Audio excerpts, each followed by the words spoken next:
Alright, I hope this is working. Is The this government working? can't stop me from doing what I want on my property. Sure, you have more. Is this working, bro? Please tell me this is working. I'm gonna delete this real quick. Manage live. Oh, I'm live right now. Honestly, yada yada yada. Delete. All right. So what y'all wanna do? What y'all wanna do? Look at the title. Look at the title. Live. Oh, I'm live right now. Honestly, yada yada yada. Delete. All right. So what y'all wanna do? What y'all wanna do? Look at the title. Look at the title. Live. Oh, I'm live right now. Honestly, yada yada yada. Delete. All right. So what y'all wanna do? What y'all wanna do? Look at the title. Look at the title. Live. Oh, I'm live right now. Honestly, yada yada yada. Delete. All right. So what y'all wanna do? What y'all wanna do? Reaction. Look at the title. Look at the title. Live. Oh, I'm live right now. Honestly, yada yada yada. Delete. All right. So what y'all wanna do? What y'all wanna do? Reaction. Look at the title. Look at the title. Live. Restart. Oh, I'm live right now. Honestly, yada yada yada. Delete. There's the poll. You can vote. So what y'all wanna do? Let me see. What y'all wanna do? Reaction. Look at the title. Look at the title. Restart.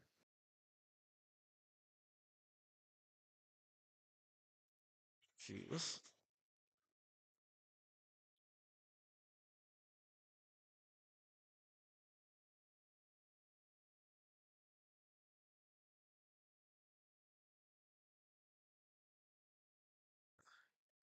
I'm gonna see. Let's see. What y'all voted? What y'all voted? Reaction. Chill. Please stop. Kill yourself. All right. Anyways, reaction. Yeah, sure. Yo.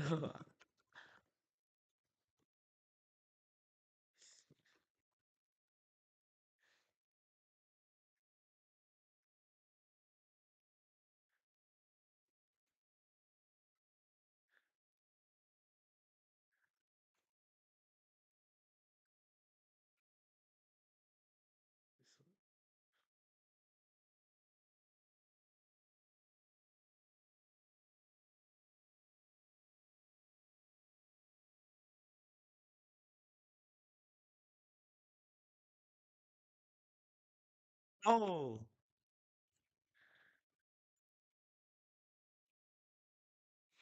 I think I know what's wrong. I think I know what's wrong. Let me. I'm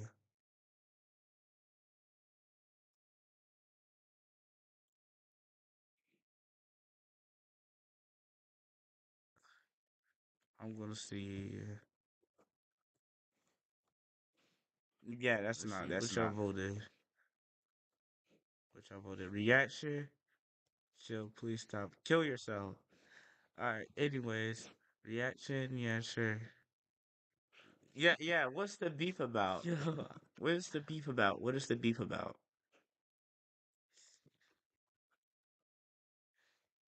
Hold on. Let me put Happy New Year so I can.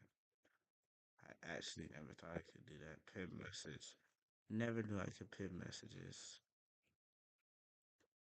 Uh, never knew I could pin messages.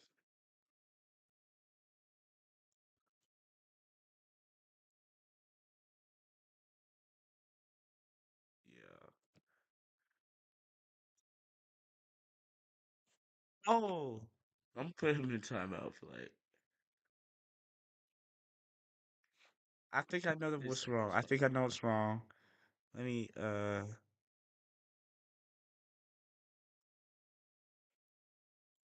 Wait. It's so late.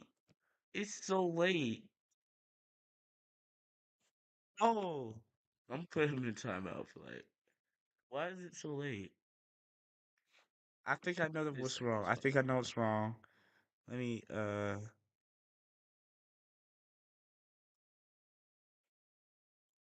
Wait. It's so late. It's so late. Oh, I'm putting him in timeout for like. Why Yeah. is it so late? I think I know what's wrong. I think I know what's wrong. Let me. Go on DMs, bro. Go on DMs. Hold on. Wait. It's so late. It's so late. Oh, I'm putting him in timeout for like. Why is Everybody it go so hate late? on this nigga. Oh, I think I know this what's wrong. I think I know what's Suga go wrong. hate on this nigga.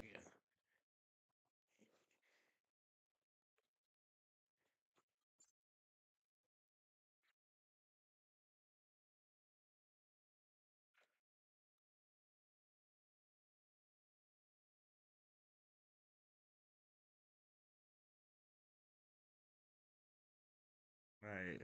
We gonna go on Roblox and play something. Oh wait, y'all want to send me to react? All right. Yes. Yes. This something's wrong with the stream. I don't know what's wrong with the stream, but I'm gonna just go and put it on mute and see what's the problem. So, let me see. What are we watching? We, what y'all think about this, bro? I need a tab. Whoa. I need a tab to see chat.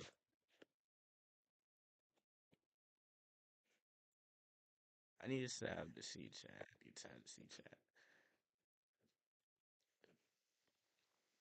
Yo, Suga.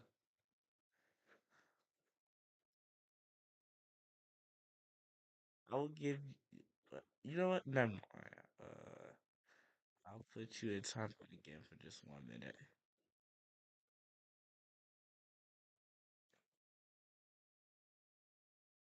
Nephew? Wait, nephew? Oh, nephew VD. Okay, I was about to say. Alright. What the frick was I going to click? I mean, I have a lot of stuff in my watch. Later we can watch that.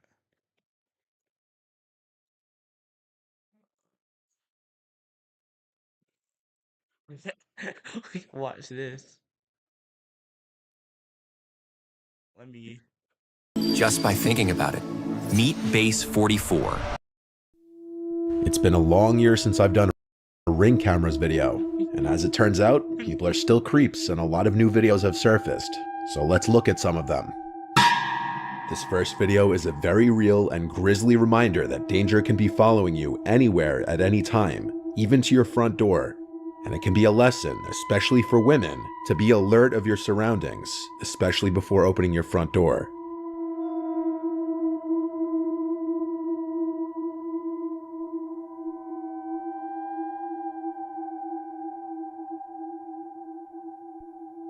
Why does it have to circle? Like, we see the guy again. We see the dude. He's black. Alright.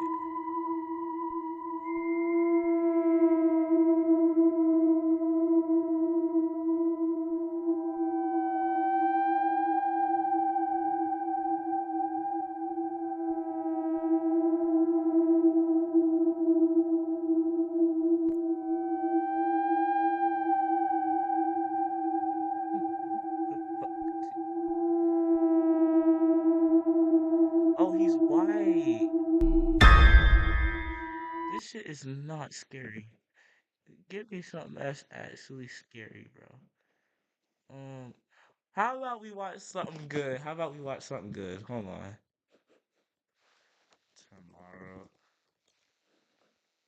We're gonna watch tomorrow's teaching.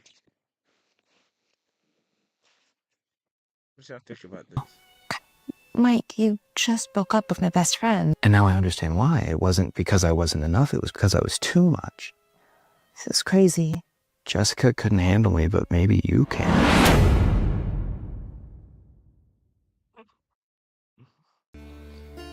Thanks for coming over, Claire. I don't understand why she broke up with me. Mike, maybe it's better if you just move on. Move on? We were together for 6 months, and she just said things weren't working and left. That's not a real reason. Sometimes people just grow apart. No, there was something else. Like, she couldn't even look at me in the eyes when she said it. Claire, you're her best friend. Please, but you need to know what the real reason is. Mike, I don't think that I'm... Please, like, I'm going crazy here. Was it something I did? Was it something I said? I just need to know so I can fix it. You can't fix this, Mike. What do you mean I can't fix it?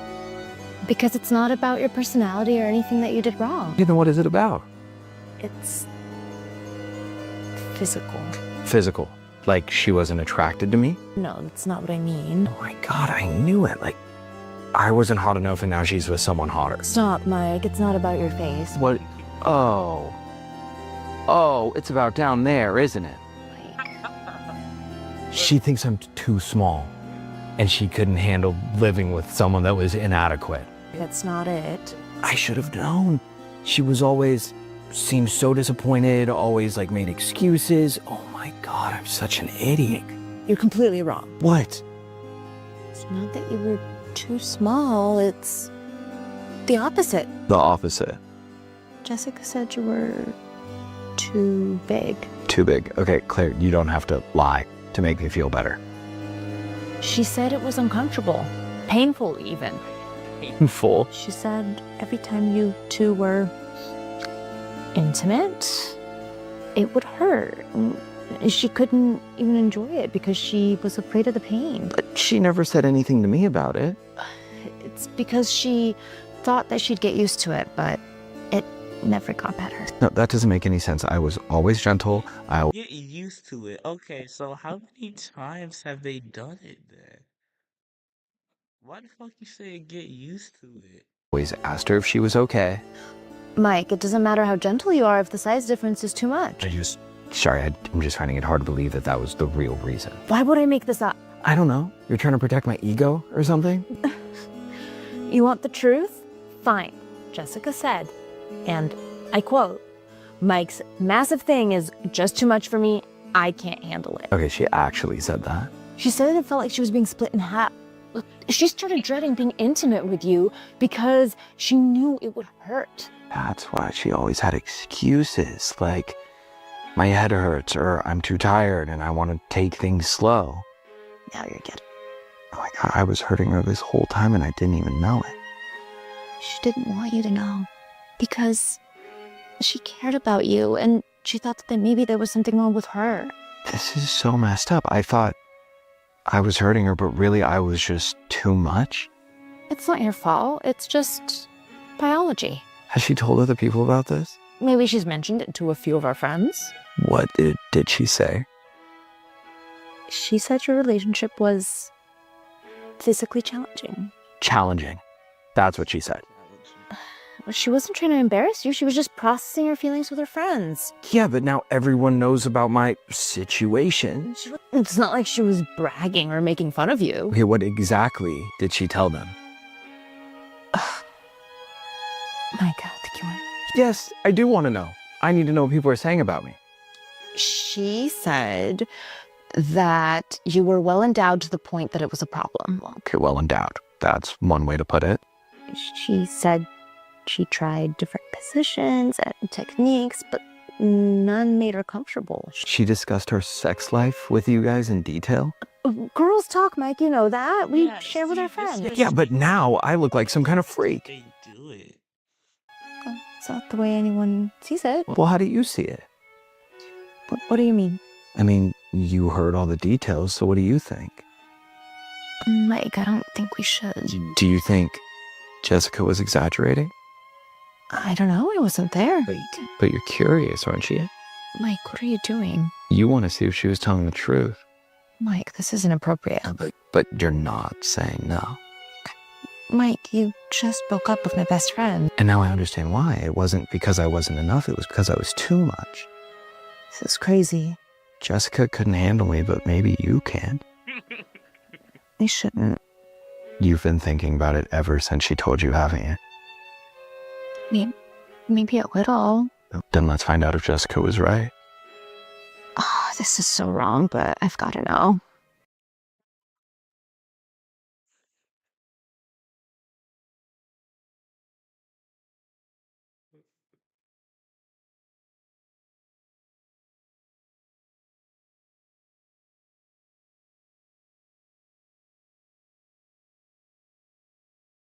Alright, let me close the poll. Hold on. Poll. Alright, there we go. What else are we about to look at? What else should we look at? Should we continue watching tomorrow's features?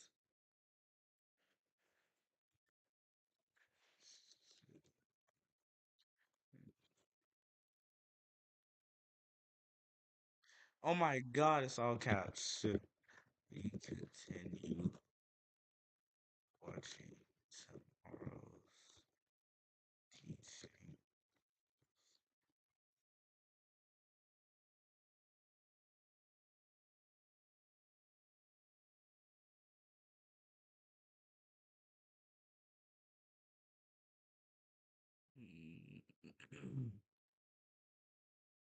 Yeah, yeah. Oh, yes. What's up? What's up, Jackson? Okay, y'all don't want to continue watching tomorrow's teachings? Yo, do y'all see this? One, two, four. My neighbors are gonna hunt me down. Okay, bro.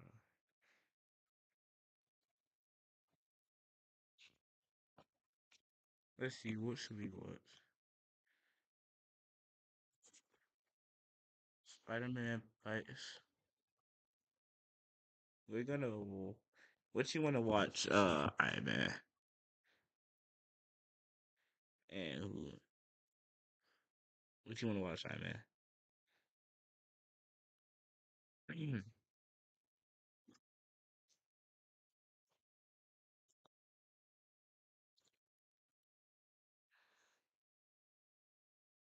Yo, it's going in loop. Oh no, it's not. It's not.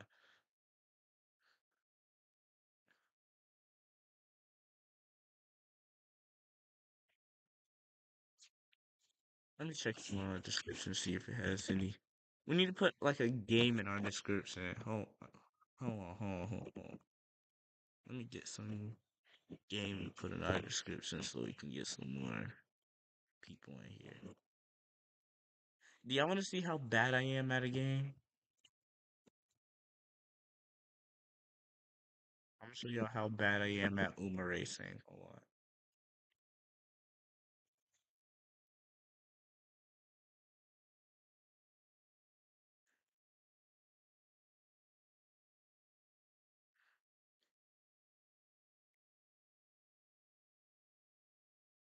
Let's wait.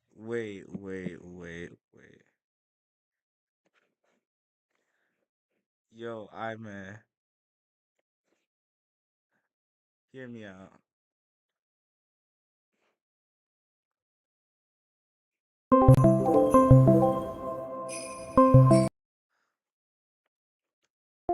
I'll get your ass here, bro.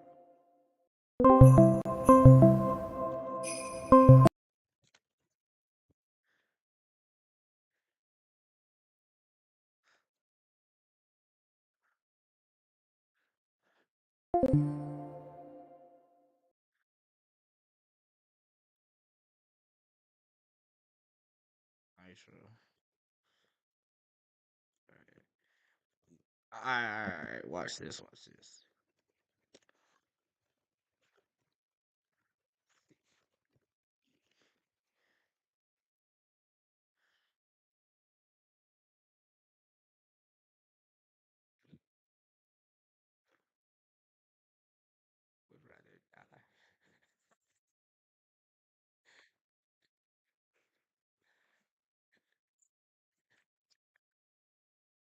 Anyway, bro, Sweden was too big for her. You won't believe it. Uh, Malarkey just trapped. What? A man who works hard sweats hard. Like, Old Spy swagger fights okay. sweat, so Coach thought I was slacking. So Pass a beer, cause I'm trying to. Oh, this is so good! Oh, I'm very excited. Oh, let's begin.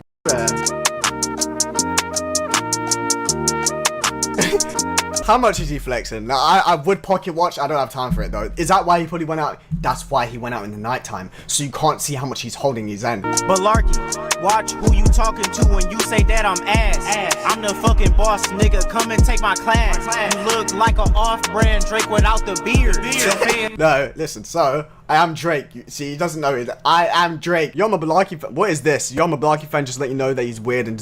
How am I weird? Texting me, they keep saying that. How am I weird? We have some fake BSH members. I'm blocking you. I will go out of my way and block you. Weird. You say you don't want me on your song, all your shit ass. Squatting and farting. Yeah, what? Yeah, pooping and shitting. This clear. I'm sorry. You know, like we're calling it. This clears everything.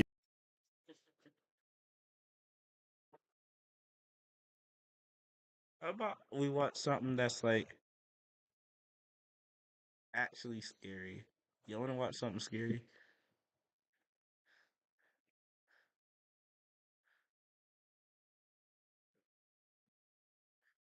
Y'all wanna watch something scary?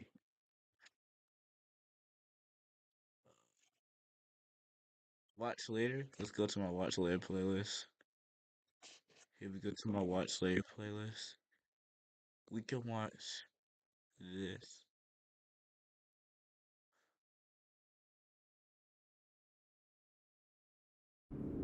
In 2010, posts would begin circulating on Russian-language image boards revolving around a strange entity spotted outside a Russian housing complex.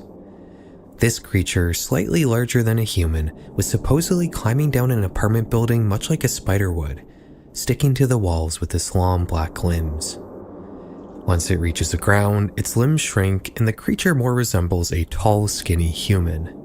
All of these posts mention that this information was gathered from a video file called station922.mkv, but none of them would actually link to the file itself.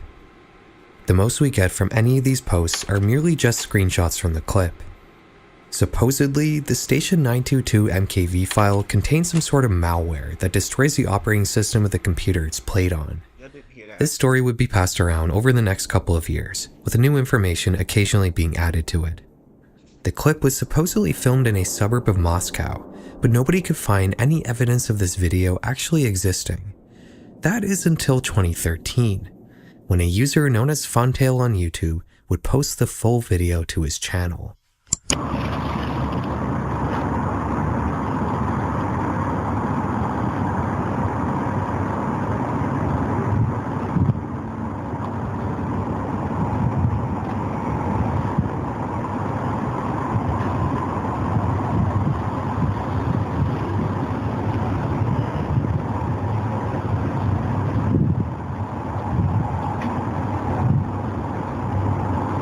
Сука.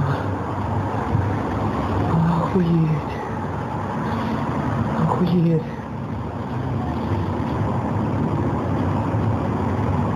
Это пиздец. Это пиздец. Ну его нахуй. In this clip, we can indeed see some spider-like being climbing down an apartment building. Since the video appears to have been filmed at night on a smartphone, everything is pretty dark and you can't see very much. We only really catch a couple glimpses of the creature. One thing I noticed right away is that the screen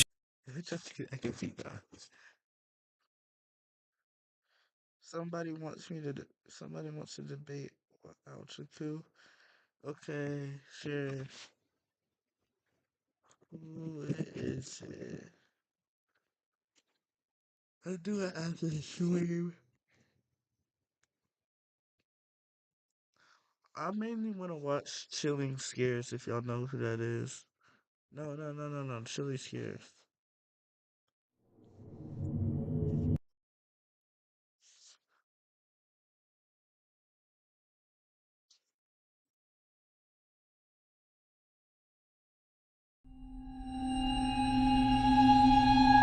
Show y'all one of his best videos.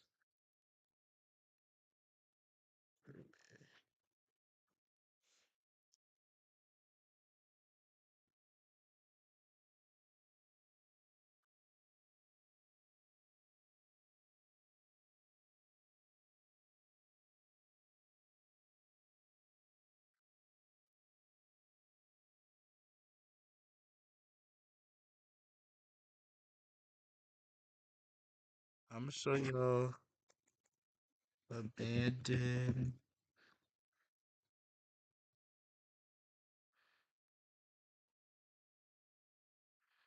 right here.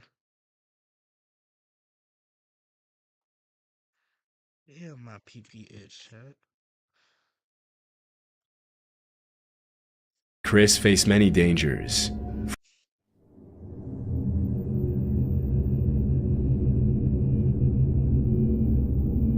Christopher Brian Hill is an urban explorer with a YouTube channel called Urbex Hill. Over the past 10 years, he's been uploading raw footage of his visits to some of the creepiest abandoned buildings in the country, often running into unexpected and sometimes life-threatening situations. Urban explorers like Chris face many dangers. Yo, my computer glitch. My computer glitch, chat. Chat, my computer glitch. Alright. To stop this, From aggressive stray dogs to hostile squatters to respiratory risks and unsound structures, venturing into an unfamiliar abandoned building is much more risky than it might sound. It's obviously much safer to explore abandoned buildings in the light of day and with a group of friends, but in most of his videos, Chris explores at night and always alone. In June 2022, he visited the abandoned Westinghouse. I think exploring at night would be more fun. Like, besides the alone part, I would probably bring like three people with me if I were to go at night, but still, going at night would be fun, because you never know what would happen. Electric factory located in Cleveland, Ohio. Built more than a century ago, the factory originally consisted of 7 different buildings, but most of them have been demolished by now. Even though the Westinghouse Company was established in 1886, it didn't reach Cleveland until 1894. Founded by Thomas Edison, Westinghouse is best known for the notable engineers who worked for the company, including Nikola Tesla and William Stanley. For several decades, the Westinghouse Company rivaled General Electric, and it was last used as a lighting equipment production plant before its abandonment in 1979. For the past 4.5 decades, the abandoned factory has been one of the hottest urban exploration locations for curious explorers and YouTubers. In 2012, the factory started receiving even more attention after the Black Widow interrogation scene from the first movie of the Avengers was shot there. 10 years later, Chris made the trip to the abandoned factory and recorded everything he saw. As Chris begins exploring, there doesn't seem to be anyone around, and only the sound of crickets can be heard in the darkness as he walks around the outside of the building. Disturbingly, the sound of gunshots can be heard in the distance less than 5 minutes into the recording. It's worth mentioning that for the past few years, Cleveland has been ranked as one of the top 10 most dangerous cities in the US, making this visit to the abandoned factory even more risky. I hear somebody shooting.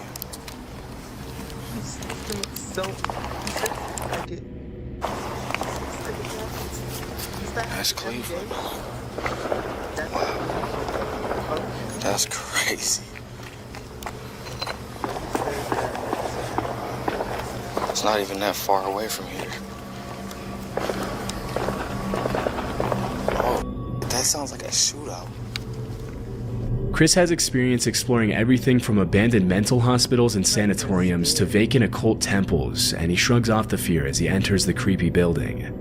Just like in many abandoned buildings, Chris finds a mattress on the floor, meaning at least one person has been sleeping there recently. As he captures footage of the first floor and walks up the stairs to the second floor, all that can be heard in the eerie darkness is the sound of his footsteps.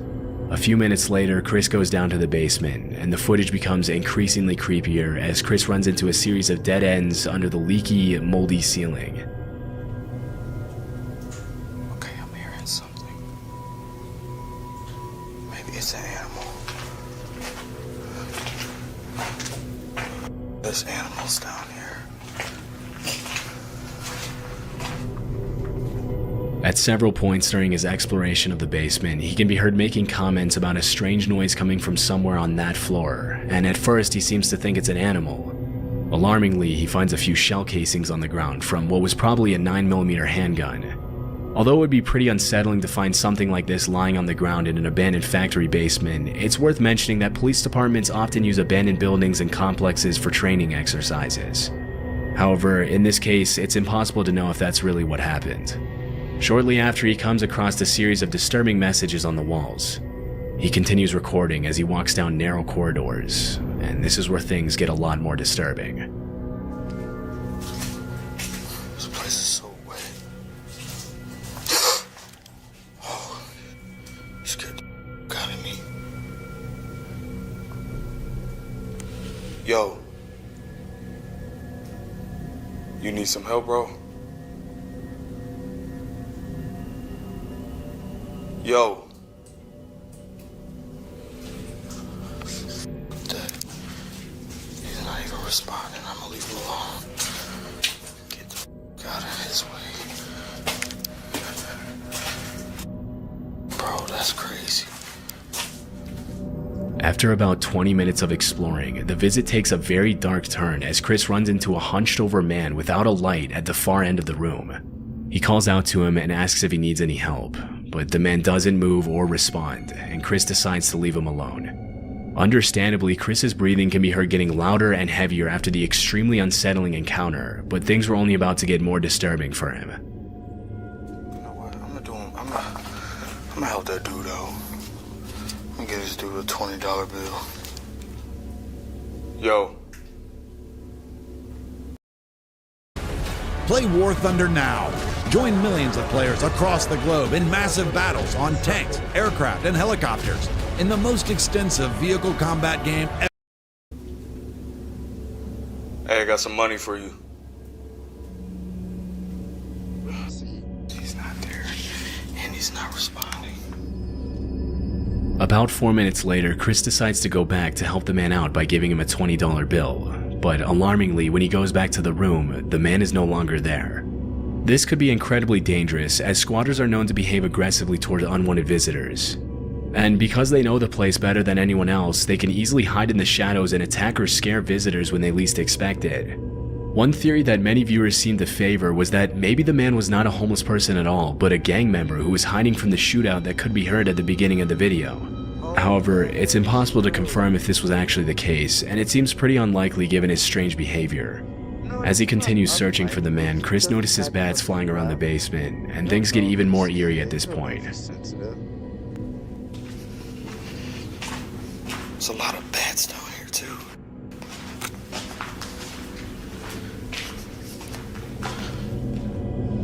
Right when he walks into one of the rooms, if you look closely at the far left of the screen, you can actually see the man from earlier standing in what used to be a door frame, staring at Chris in the darkness. Alarmingly, Chris doesn't notice and continues walking. It's impossible to know how long the man had been following him, and in these kind of situations, it can be hard to gauge the squatter's intentions. A few minutes later, the squatter can be seen walking outside as cars pass by the side of the building. At one point, Chris mentions he thinks the guy said hello, but it can't be heard clearly through the camera audio. Just when he decides to head out, he hears a cell phone vibrate, indicating that there are more people down there with him hiding in the darkness. Having had enough disturbing encounters for the night, he decides to play it safe, and fortunately he was able to leave the building unharmed. He never found out who that man was, and since then he hasn't uploaded another video of the Westinghouse factory. This video was recorded in Tartu, Estonia, and uploaded to YouTube in August of 2016. In it, a group of 4 teenagers visit an abandoned sauna that was built more than a century ago in 1915, back when Estonia was still part of the Russian Empire. After fulfilling its purpose for 80 years, the sauna was decommissioned in 1995. The building remained abandoned for 23 years until in 2018 it was fully renovated and turned into a beauty salon, which is still operating as of this video's upload in 2023. In August of 2016, the uploader visited the abandoned location with 3 friends. Upon entering the building, you can see that it looks exactly what you would expect a building that's been abandoned for 21 years to look like. There's an insane amount of mold growing freely on the walls, the heaters are covered in a thick layer of rust, the floor is full of holes, and the entire structure looks like it could collapse at any second. Throughout the video, the teenage explorers also run into some disturbing messages on the walls. An especially eerie one reads, "You can't hide," and there are also several creepy drawings of stick figures graffitied on the walls in some of the other rooms. For the first few minutes of the visit, other than the disturbing messages and some loose shoes and other personal belongings, there doesn't seem to be any indication that somebody could be living there or had even visited the location recently. However, about 20 minutes into the visit, one of the teenagers finds a door frame covered by a curtain, and they decide to explore the room.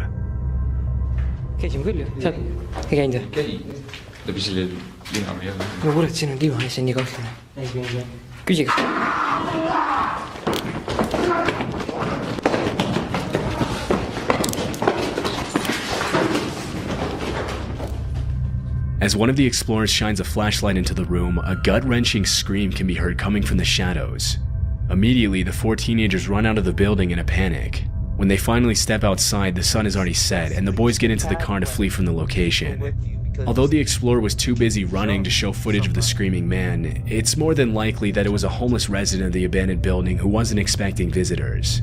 Still, it must have been extremely disturbing to experience something like that, even if they went together as a group.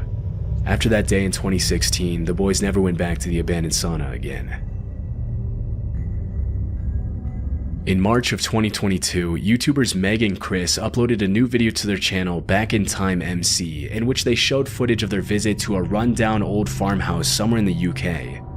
In the caption, they mentioned that they found an entry point through an open window around the side of the house. Based on the state of disarray the farmhouse is in, it's clear that nobody has been maintaining it for quite some time.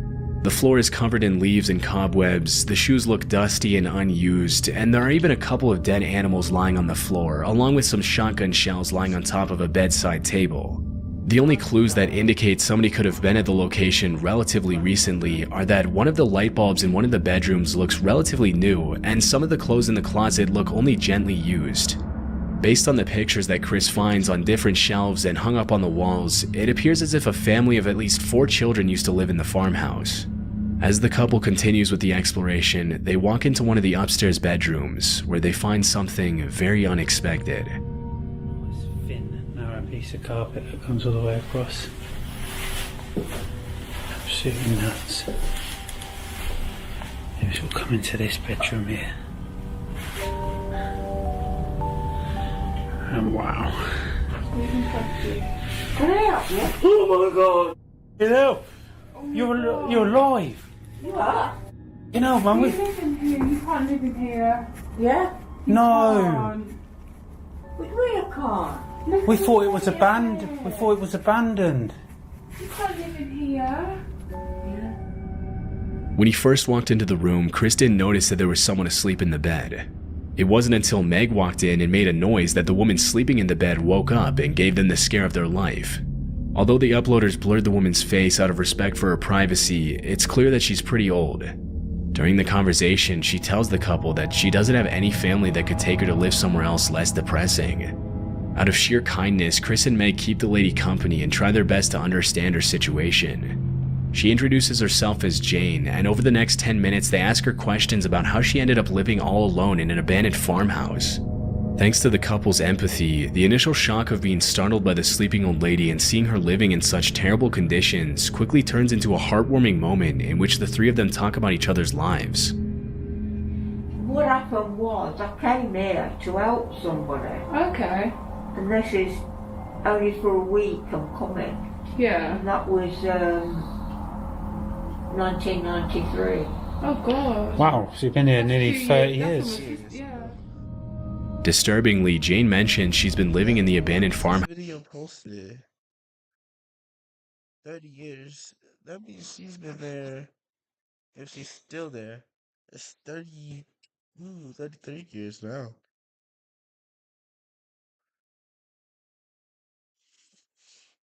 House for 30 years, and even though Chris and Meg offer to help her, bring her food, and buy her clean clothes and sheets, she seems hesitant to accept anything from them, claiming that she's fine living the way she does. She mentions that even though it's not her house, the men who work at the farmhouse know she's there and they bring her food and water every day.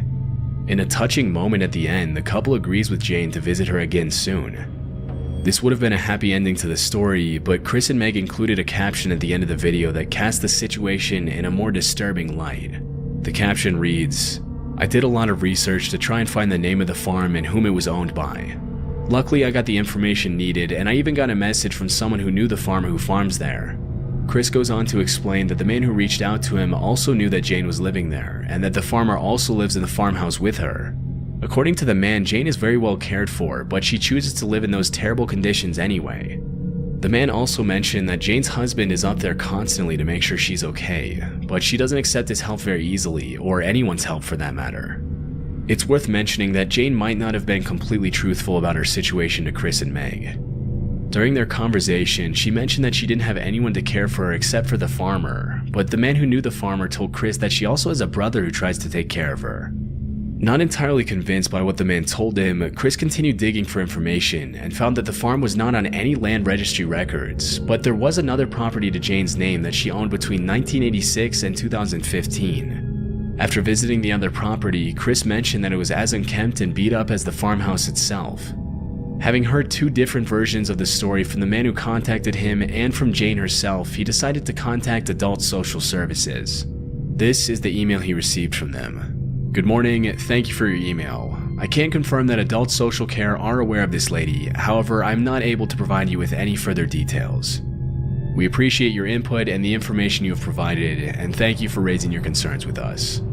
Chris then told the man who contacted him to tell Jane that he and Meg would be happy to go back and visit her if she wanted them to. After this, there were no further updates on the old woman, and we'll likely never know what became of her.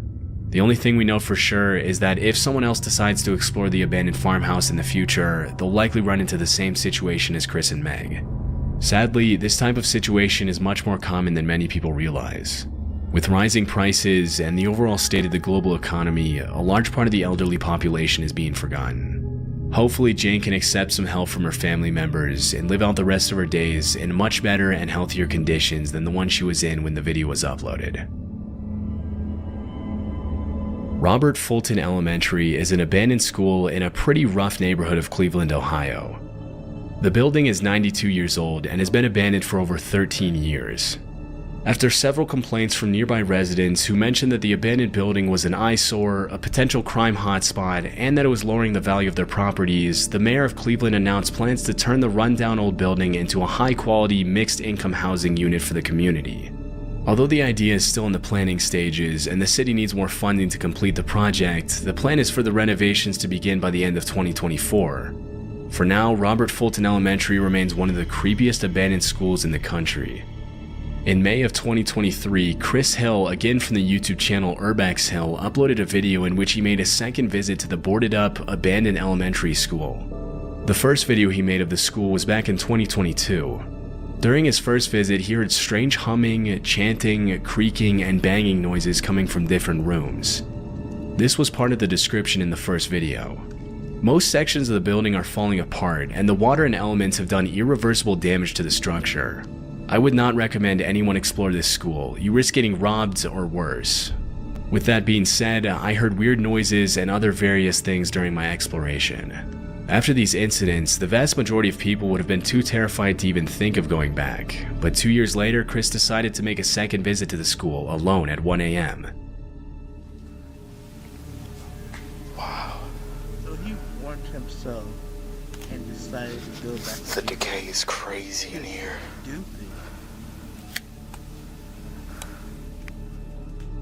From the very beginning of the footage, it's clear that Robert Fulton Elementary belongs in a different category of abandoned buildings than most others. What stands out the most about the building is the fact that just over a decade ago, children were learning in those classrooms, running and playing in the halls, and now it looks more like something out of a horror movie than a school. The eeriness of the location, the pitch darkness, and the extreme state of decay of the building all contribute to the school's incredibly creepy atmosphere, and not a lot of people would dare go in there at night, much less alone. For a building that has only been abandoned for 13 years, Robert Fulton Elementary is in a much worse state than other buildings that have been vacant for much longer, but Chris doesn't seem to mind as he captures footage of the dark corridors with peeling walls and random debris lying all over the floor. As he ventures deeper into the school, Chris starts hearing strange noises, but nobody seems to be around, and he continues his exploration in the chilling silence. The underlying structure in some of the rooms on the upper floors seems extremely unstable, but Chris shows his expertise in urban exploration by avoiding the surfaces that crack under his feet. After about 15 minutes of exploring the top floors, Chris goes down into the basement, which is arguably the most deteriorated part of the school. As he explores the dark rooms, he finds some indications that other people could be living there. Interestingly, he also finds what appears to be a boiler room that's been flooded with water. Since you're already playing games anyway, why not earn some free rewards while you're at it? All you need to do is download Buff, let it run in the Never download Buff.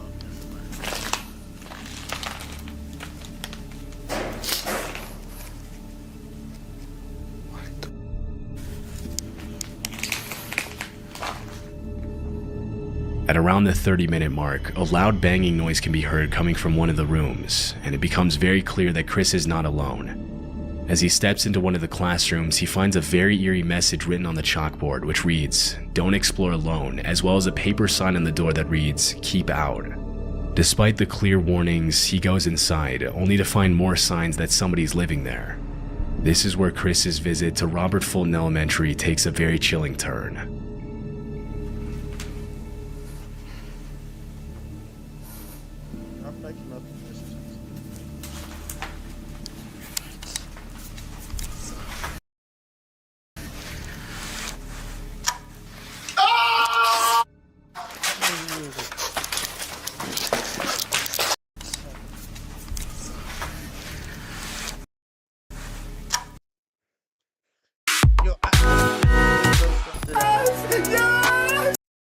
That somebody's living there.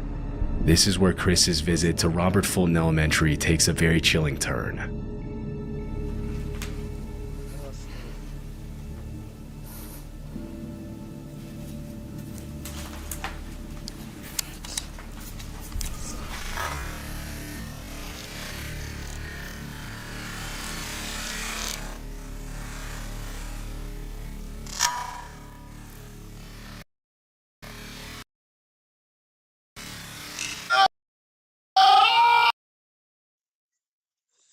Nobody.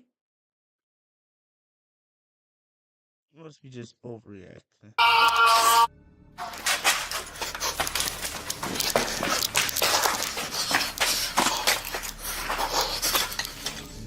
Fearing for his life after hearing the blood-curdling scream, he sprints out of the building to safety, hoping that the man wasn't following him. If you look closely at the footage, you can see the outline of the screaming man when Chris peels back the curtain to his room. Upon reviewing the footage later that night, he found something else even more unsettling. When he first walked into the building, his camera caught something that he didn't notice at the time. In the distance, a man's shadow can be seen walking into one of the rooms. It's not clear where the man went after that, but based on the strange noises Chris heard throughout his visit, it's very likely that the man was watching him all along.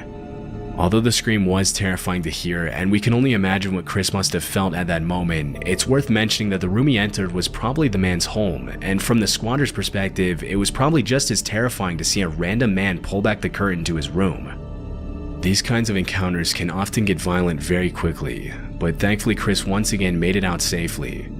He hasn't uploaded new footage of the location since then.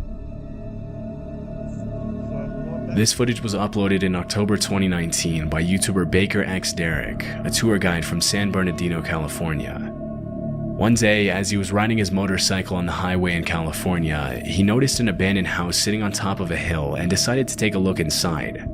From the very beginning of the footage, it becomes clear that somebody has already been there, and that it probably wasn't the original owners of the house.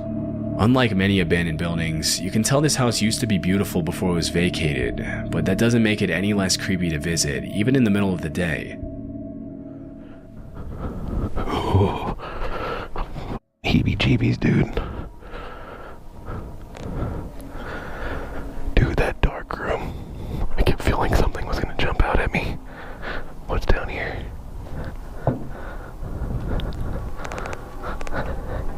Dude, I think I hear somebody. I think I hear something.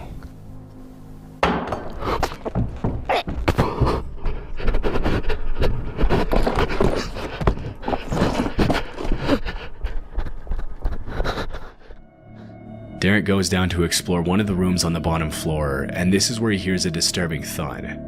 Terrified, he makes a run for it and even trips and falls on his way out, but eventually he gets back on his motorcycle and flees the location. As per one of the most popular theories proposed by viewers, the noise was probably made by a homeless person who was trying to warn Derek to get out of his home. Although squatters don't spend all their time lurking in the shadows, it's common for them to use the darkness as a tool when someone comes into the building unannounced. It's a basic rule of urban exploration that if you hear a loud noise upon entering a room, you should probably leave. Sometimes squatters make a noise as a first and final warning to drive visitors away respectfully. If Derek had pushed forward, he may have been attacked by whoever was hiding in the darkness. It's a natural impulse to call out and announce your presence in these kinds of situations, but squatters will very rarely answer these calls in a normal way. Nobody likes to be seen living in those conditions, and more often than not, the response will be rather aggressive and sometimes even violent. Fortunately, in this case, Derek was able to get away from the potentially dangerous situation just in time. In central Ontario, Canada, there's a small community south of Port Elgin known as North Bruce. To the locals, however, it's known as the Devil's Elbow. According to John, the urban explorer who uploaded this video, the reason for the name was that there was once an occult high priest who lived in the mansion at a cul-de-sac, in which the townspeople used to think there was paranormal activity due to the occult rituals the priest used to perform in his home. The mansion has since been abandoned, and as of today, nobody wants to buy it or live in it due to its chilling atmosphere and sketchy past. According to John, some renovations have been made sporadically since the house was vacated, but as of the video's upload, the house was still abandoned. In 2019, John set out to explore the occult mansion alone at night, but things didn't go exactly as he planned. In comparison to other abandoned buildings, the mansion seems to be in relatively good shape, except for the garage, which has clearly seen better days. About 5 minutes into the exploration, John starts to hear strange noises upstairs, but they seem to quiet down as soon as he climbs the set of stairs. Okay guys, I think I've been hearing stuff upstairs, but I'm hoping, and I mean this, I really hope that it's paranormal and not someone freaking in here.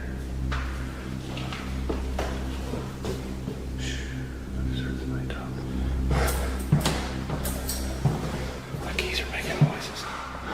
There's freaking somebody down there, dude.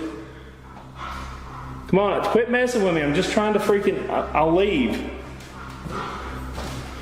There's somebody else in here. As I've got myself in a bad situation. Oh, jeez. Disturbingly, as he walks around upstairs, the noises can be heard again, even louder this time, leading John to think that perhaps someone else is in there messing with him. Although he mentions loudly to whoever is in there with him that his only intention is to explore and that he doesn't want to bother anyone, whoever was making the noise doesn't respond and continues hiding. The noises stop for a couple minutes, but then something terrifying happens. It's Ford off. Oh my god, Freelander. Hello? Is there somebody here? I'm not here to bother or rob anything. I was just here exploring. I thought it was a band.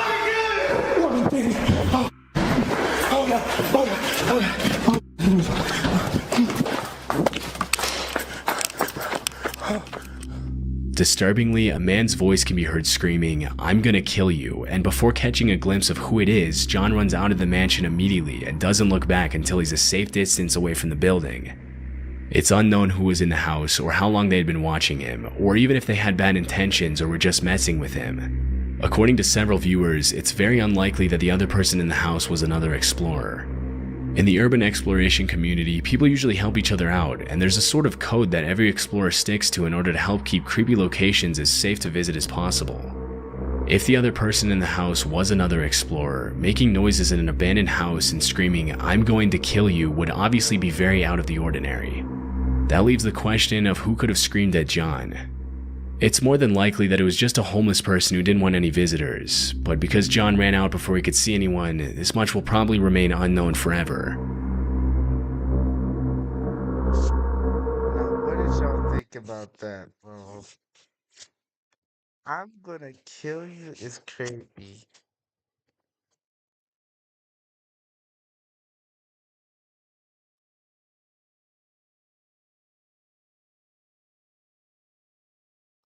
I'm gonna kill you is crazy.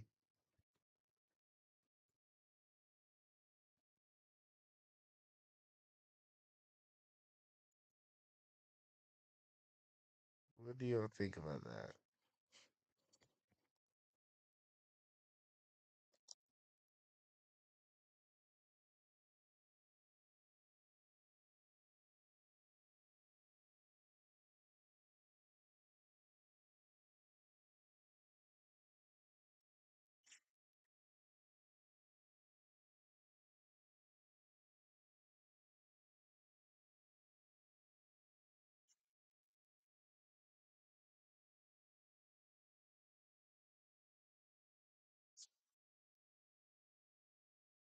Why did I do that?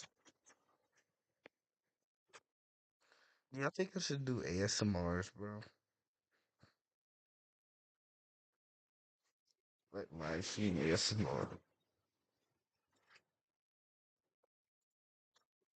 Cause I can do a monkey ASMR. I'm actually gonna try one. It was mid. You think it was mid? Loki, that I'm gonna kill you? That scared me.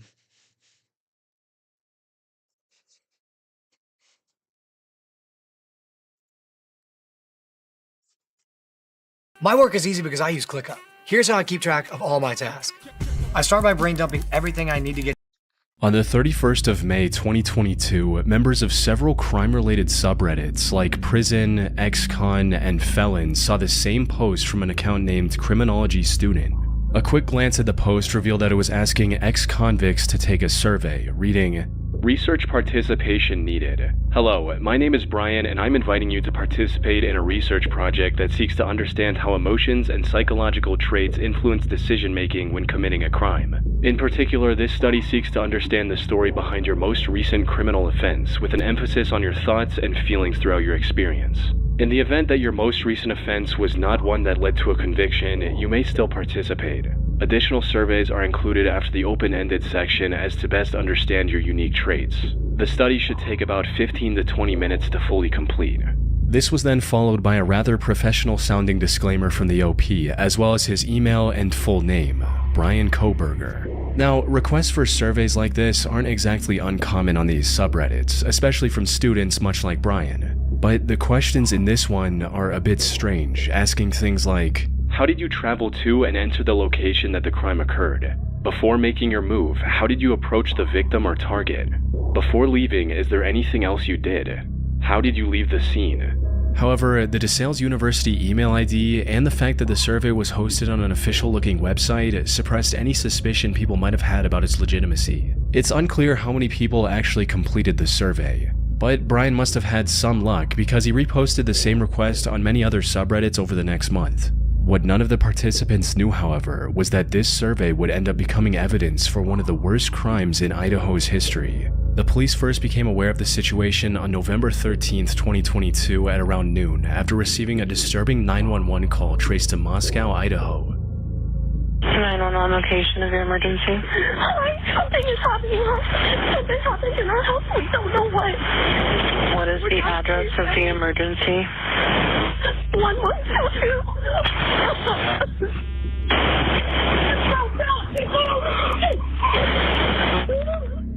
The caller was sobbing so hard she could barely explain what was happening.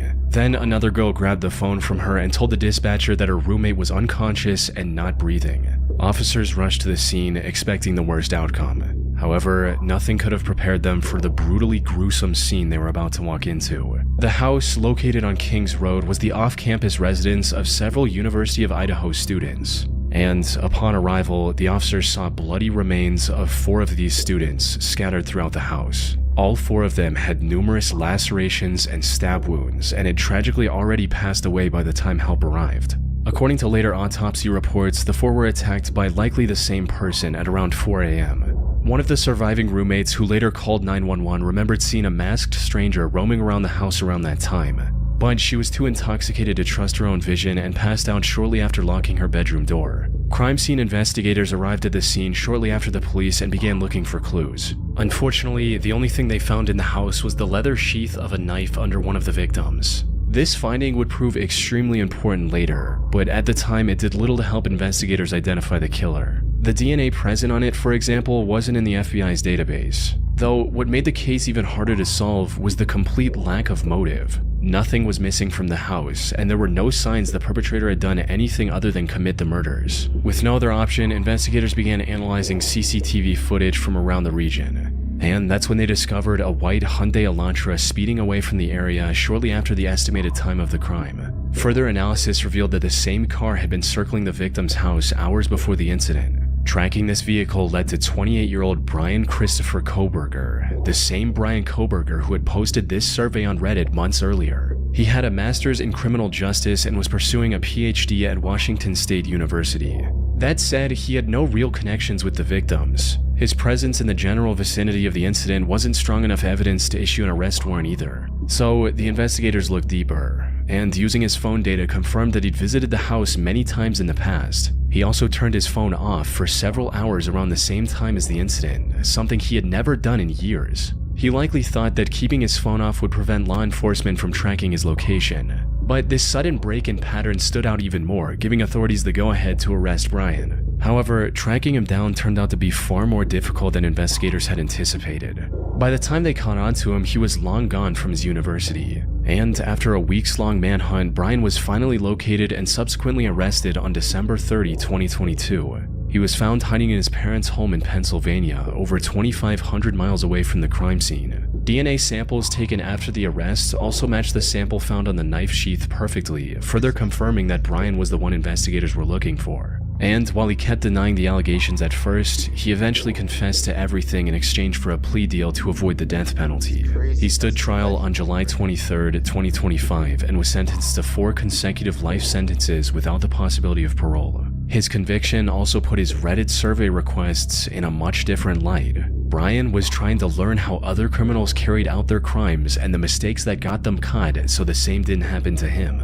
Though, one thing that's been completely missing from any of these findings is his motive. Why would a seemingly well-adjusted man on path to a doctorate degree commit such a heinous crime, especially when he didn't even know his victims beforehand? Well, the most popular theory states that his actions were the result of a deeply unwell man developing an irrational hatred for women. You see, Brian suffered from visual snow, a condition where the patient sees black and white flickering dots all around them. The constant noise can make life difficult and cause other psychological issues, something Brian himself was well aware of. As he wrote in a Visual Snow discussion forum, "I always feel as if I'm not there, completely depersonalized. Mentally, I experience fog, lack of comprehension at some times, feel like my life is a movie, depression, no interest in activities, constant thoughts of death, anxiety, poor self-image, poor social skills, no emotions. I feel like nothing has a point to it. When I get home, I am mean to my family." This started when Visual Snow did. I felt no emotion along with the depersonalization. I can say and do whatever I want with little remorse. His irrational hatred for women also manifested in his day-to-day life. It was the primary reason he was fired from his position as a teacher's assistant, and was even caught harassing women at a brewery a few months prior. Now, most analysis of Brian's reasoning end here. But from what I've seen, his motive might have been a lot deeper and involved his admiration of infamous serial killer Ted Bundy. Brian apparently did a lot of online research about Ted Bundy, both before and after committing the crime. Investigators also found a selfie Brian took with a smile on Mount Rainier, one of the remote locations Ted Bundy often visited to commit his crimes. According to an ex-detective and crime expert, maybe he wanted to pick up where Ted Bundy left off. Fortunately, his plan wasn't as foolproof as he'd expected, allowing the authorities to put him behind bars before he could hurt any more innocent people.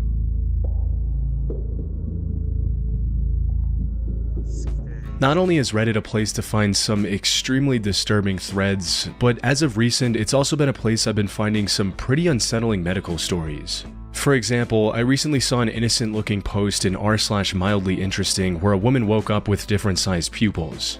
Turns out, this is really serious, and she ended up getting hundreds of eerie voicemail they received that morning at 5:40 a.m. stating, "Okay, so I got a coded message sent to my voicemail from a blocked number. I do not talk to any old men or have any in my family. Any ideas of what this means? Please. I recently changed my phone number, but this is weird because where I bartend, we sell pizza. Do I listen to too much true crime, or is this weird?" This is the full minute-long voicemail OP received.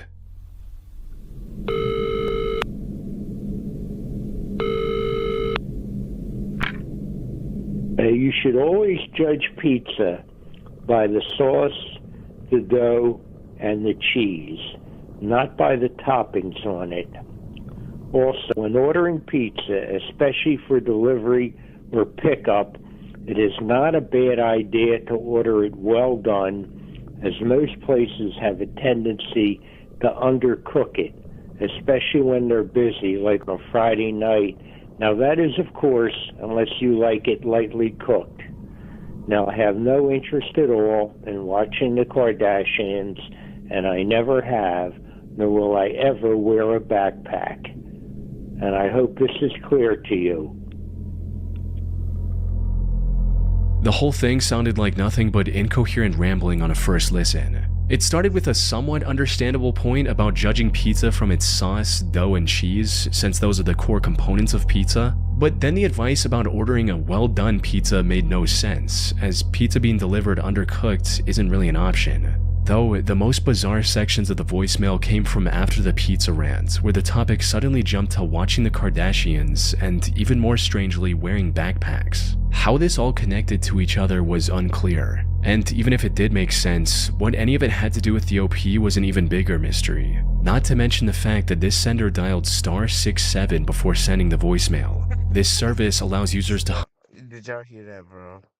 I know it's 2026. connected to each other was unclear, and even if it did make sense, what any of it had to do with the OP was an even bigger mystery. Not to mention the fact that this sender dialed *67 before sending the voicemail. Just one more laugh. It's 2026. Okay? Just one more laugh. *67. 67. This service allows users to hide their number for the very next call or voicemail. In other words, Yo, I think my computer, it froze. Wait a second, chat.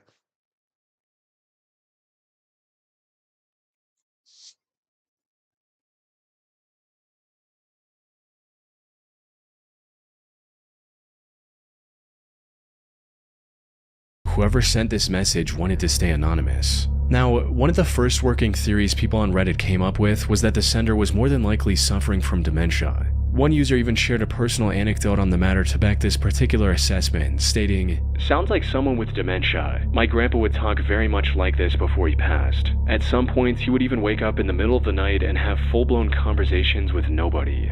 But while that all is a possibility, it doesn't seem very likely. Mainly because there are no pauses or stumbles between the different thoughts. It's as if the caller had rehearsed the message beforehand, or maybe even written it down before calling. Of course, this could just be a troll message with no real purpose other than to spook the OP.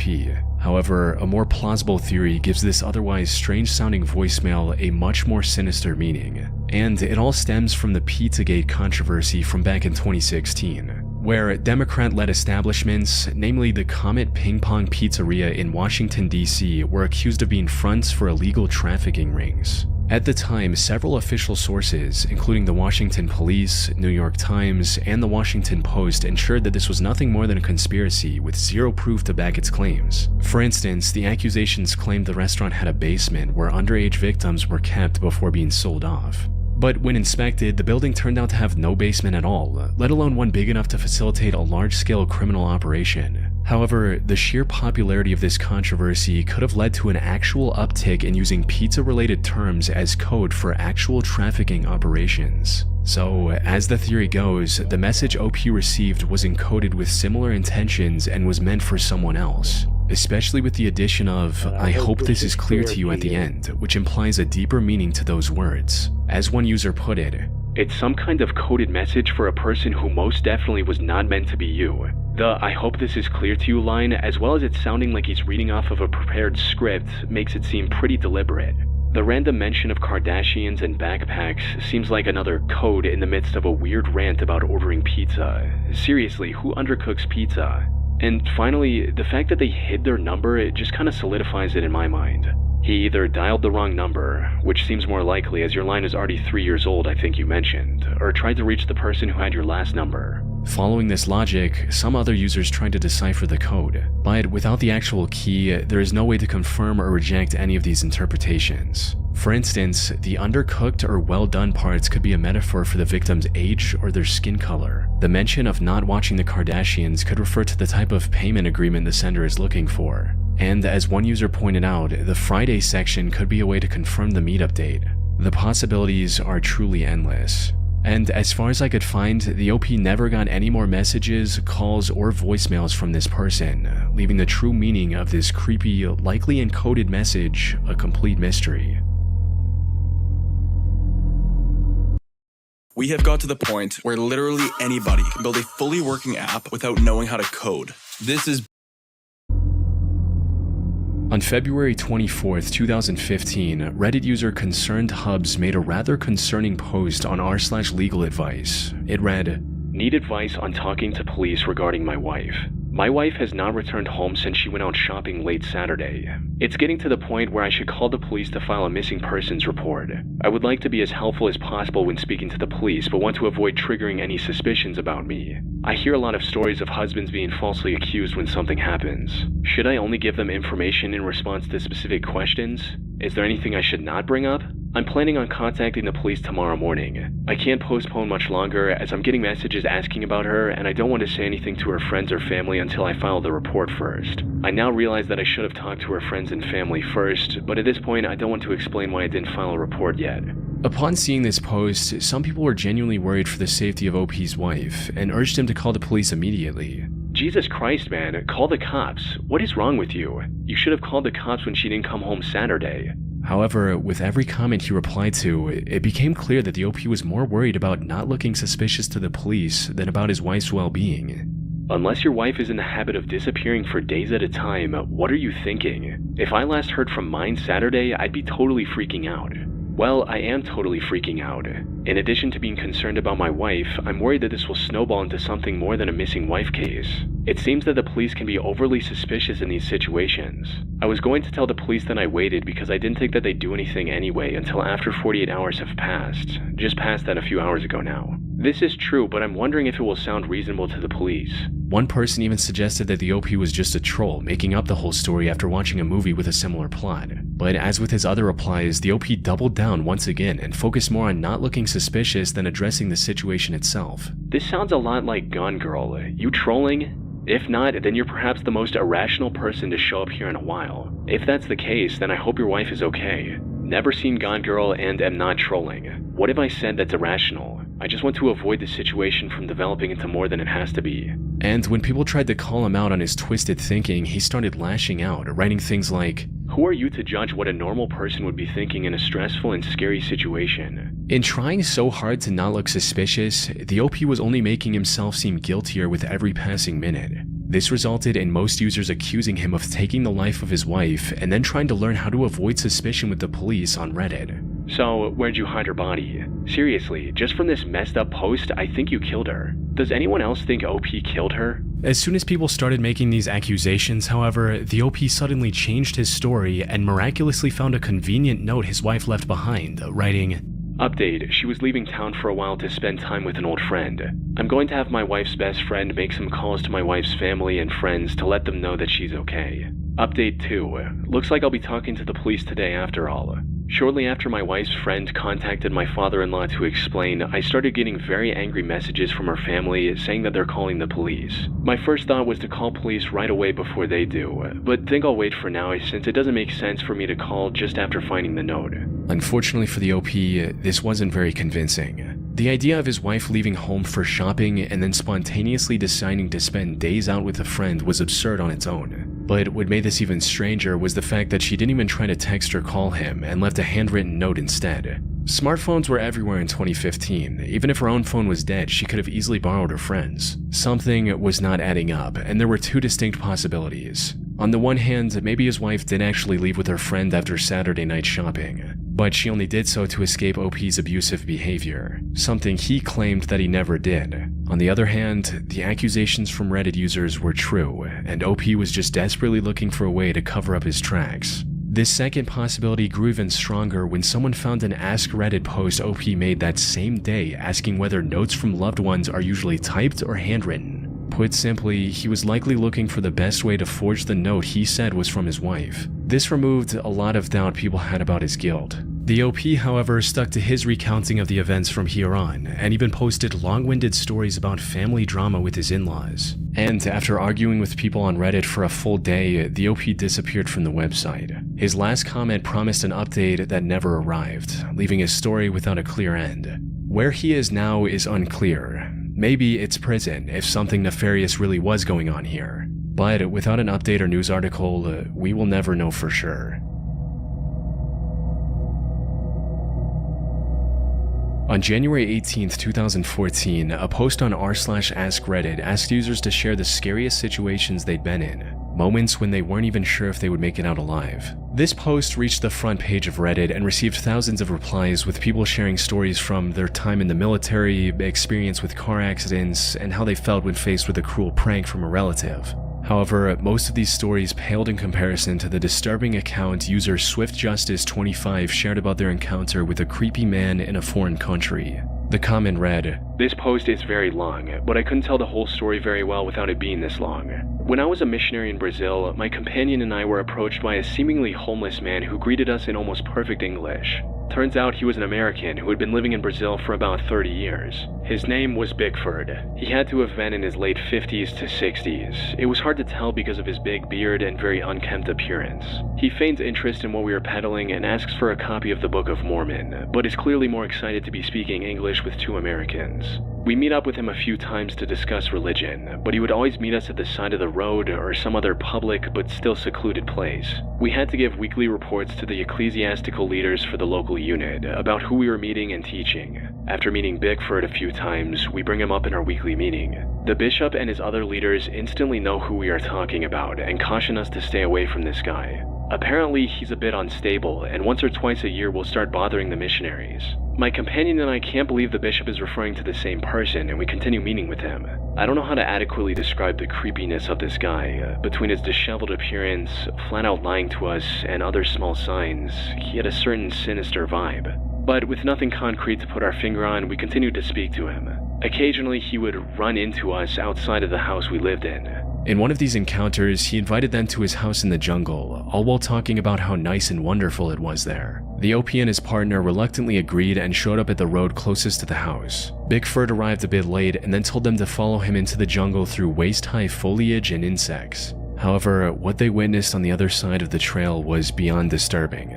As the OP described it, when we finally arrived at his house, my companion and I played it cool, but we couldn't believe what we were seeing. He had led us to a small clearing where there was a wooden cabin that had half collapsed on itself. He said welcome home and led us inside. There was no electricity, no running water, no utilities whatsoever. We walked in the front door frame, no door, and saw that all furniture in the house had been destroyed.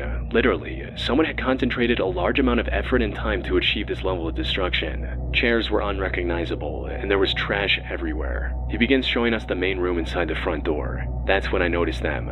Notes, in chalk, on every square inch of the wooden walls, up the walls, on the ceiling, and a tiny frenzied scrawl. When I trained my light on the notes and started to read them, most of the notes were variations on, "Jesus will forgive me, but I have to stop. I did it again." These with the month and date written next to them. And then, the piece de resistance, the names of several children, with their ages and graphic detail about them. We tried so hard not to mention the notes. We tried so hard to ask him small talk questions about the rotting food on the stove or the 100 or so rats he kept in his basement. Anything but mentioning the notes. I can't speak for my companion, but I was freaking out. From glances at each other, I could see that he was at DEF CON 1 as well, and we decided to get out of there. We made some excuse as it was getting late that we needed to get home, and he reluctantly offered to show us the way back, on the condition that we would come visit again. As we get out of the house, he suddenly remembers that he knows a shortcut and tells us to follow him. The direction he was trying to lead us is clearly not the way back to the road. It only led deeper into the jungle. We politely declined, and luckily we were able to follow the trail that we had originally made through the underbrush. This time, however, I did not care about the spiders. When we got back onto the road and realized we were safe, we looked at each other as if to say, did that really happen? Once we started talking about what we just saw, I was so terrified that I physically could not speak. Nothing like that had ever happened to me nor since. I absolutely could not make a sound, I was so scared. My companion called our leaders, who called their leaders, and we ended up moving about a week later. But not before making an entry in our area book, the book that stays in the area listing who had been talked to and who to contact in the area, warning all other missionaries to stay away from this guy. Now, this reads almost like the plot of a short horror film. The story of a deranged, possible serial killer living in the jungles of Brazil sounds almost too fictitious to be true. And the OP was quite aware of this as well, which is where the most important part of his story comes in, the recordings. As it turned out, OP, fearing for his own safety, secretly recorded many of his conversations with Bigford and posted the link to a compilation with his comment. For example, Bigford talking about the rats he raises. You know, when I call like this, they come back. Oh, here they are, the rats. Yes. 125. You can catch him and say hello. This is a female. Do you not put the collars on all of them, or? No, not in the old ones. These are the first. These I even leave the tails on. Normally you clip them off? Yes. How come? I have a little sister, a pair of scissors. Also, the notes on the wall. Do you write yourself notes on the... Sometimes I do. It's neat. I have electronic schedule. How do you call it? Electronic agent. But now it's in San Juan there. I wrote on every wall. This compilation also included their last conversation with Bigford while trying to escape his house unharmed, and it played out exactly as the OP described. Well, we better get back to our house at night here. Okay. It was nice to come out here to see where you live and everything. Let me return that little rat. Well, can you lead us back out? Yes, of course. But there's a shorter way to out. No, we can go out the same way that we came in. Same way is fine. Think so? Yeah. Simple fun.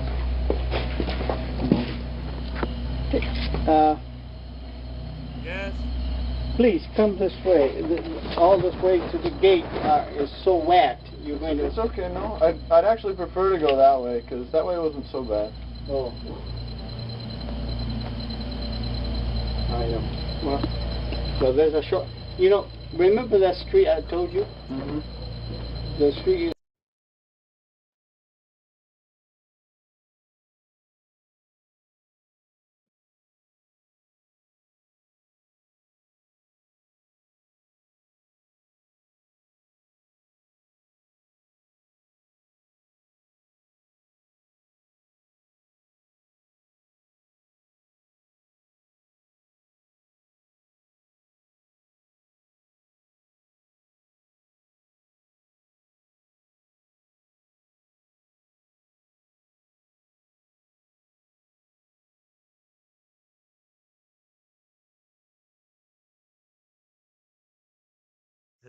It's closer here from this way.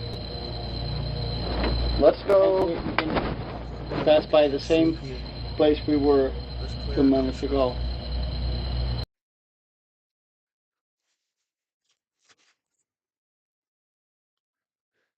This is gonna be our outro. そんなにね、気負わず言ったらいいのかなと思いますんでね。多分問題はこの辺からだと思うんですけど、落ち着いていきたいですわね。あ、落ち着いて、落ち着いて、ケツをまず下ろしたい。よし。